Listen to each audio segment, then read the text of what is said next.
டாடா நிறுவனம் தற்போது இருசக்கர வாகனங்களை விற்பனை செய்யவில்லை, ஆனால் எலக்ட்ரிக் ஸ்கூட்டிகள் மற்றும் எலக்ட்ரிக் கார்கள் உற்பத்தி செய்கிறது.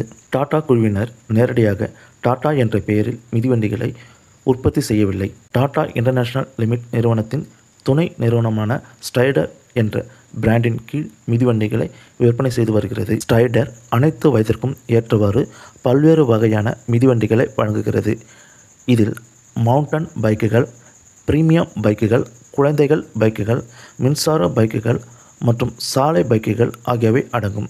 ஸ்ட்ரைடர் மிதிவண்டிகள் இந்தியாவில் பஞ்சாப் மாநிலம் லுதியானாவில் உள்ள அதன் உற்பத்தி ஆலையில் தயாரிக்கப்படுகிறது. ஸ்ட்ரைடர், ஜீட்டா போன்ற பெயர்களில் மின்சார மிதிவண்டிகளை அறிமுகப்படுத்தியுள்ளது. இவை குறைந்த செலவில் பயணிக்க விரும்புபவர்களுக்கு சிறந்த தேர்வாக கருதப்படுகிறது.